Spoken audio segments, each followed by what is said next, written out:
In Riverwood, a picturesque town in Mississippi, the historic neighborhood looks particularly peaceful at night. Most of the buildings here retain the style of the Victorian era, with delicate gables and gracefully curved window frames casting deep shadows in the moonlight.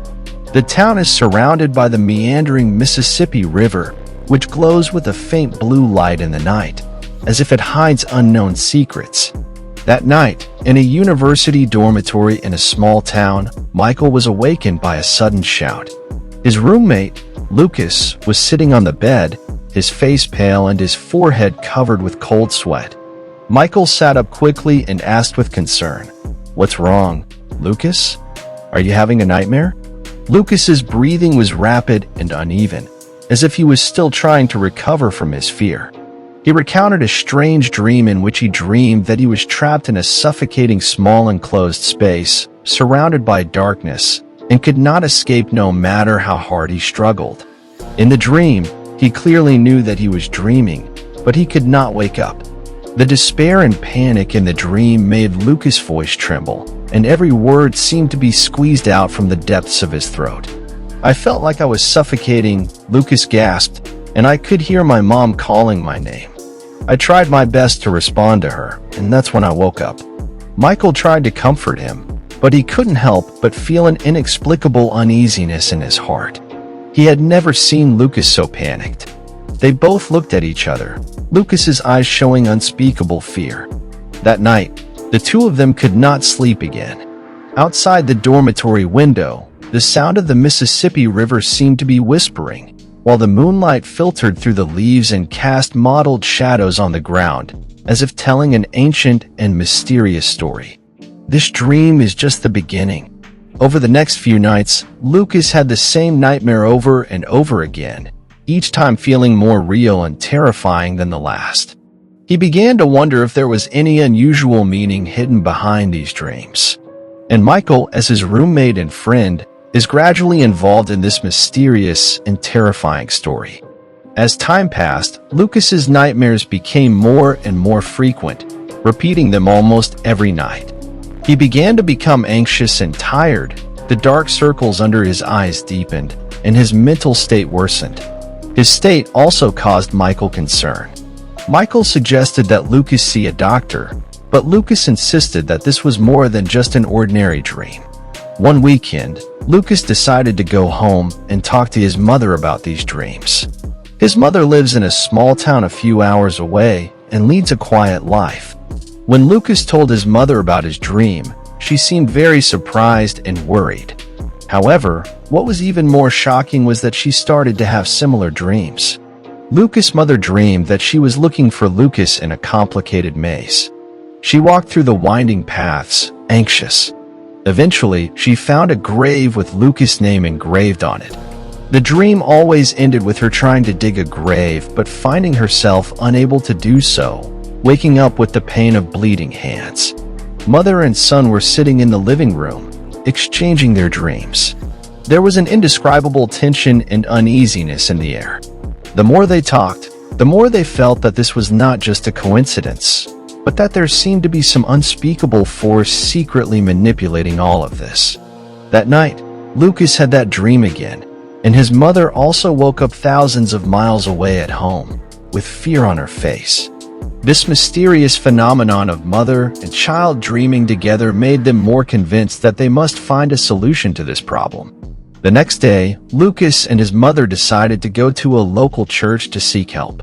They hoped to get some guidance or answers from the church pastor.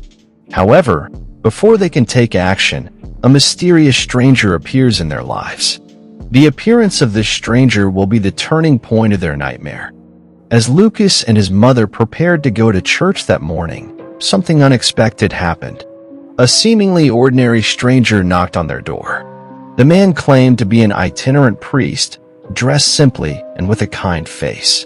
He asked for a glass of water and said he was on a long pilgrimage.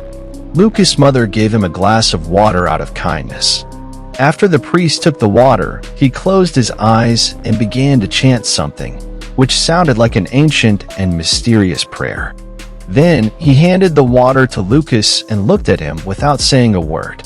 For some reason, Lucas subconsciously took the water and drank it in one gulp.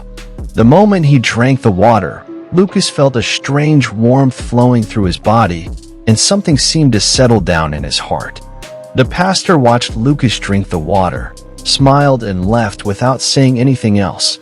Lucas and his mother are confused by the mysterious priest's sudden appearance and departure, but have no way of asking questions. That night, Lucas' dream changed. In the dream, he was trapped in that small enclosed space again, and after he shouted a few times, he saw a beam of light piercing the darkness and dispelling all fear. He saw a figure pulling him out. Then he saw his mother. Lucas hugged his mother and couldn't stop crying. After waking up, Lucas felt more peaceful and at ease than ever before. His mother also told him that a similar scene appeared in her dream, and both were rescued from a horrific nightmare. Since that day, the recurring nightmare has never occurred again. Both Lucas and his mother felt a great sense of relief, as if the burden that had been weighing on their minds suddenly disappeared. But they still have questions in their minds. Who is the mysterious priest? Why did he show up when they needed help the most? Is all this just a coincidence, or is it destiny? After experiencing the miraculous salvation of the mysterious priest, Lucas and his mother decided to go to the church to pray again, hoping to find clues about the priest. They held out a glimmer of hope that they might find answers in the church's history. When they arrived at the church, they were struck by the ancient architecture. The church is filled with a tranquil and peaceful atmosphere, and the colorful light and shadow reflected by the stained glass windows adds a mysterious beauty to the space. They described the mysterious priest's appearance and what he did to the church pastor, but the pastor said he did not know such a person.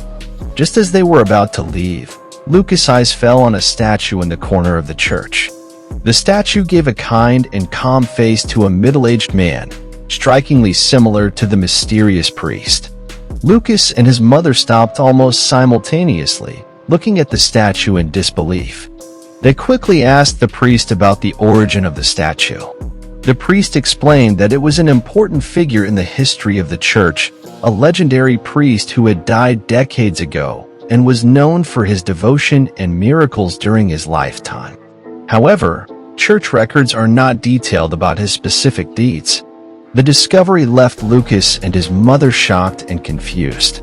Does the fact that the long-dead priest bears such resemblance to the mysterious figure they encountered mean they've encountered some kind of supernatural being? Or is this all just a coincidence? Mother and son left the church filled with mixed emotions.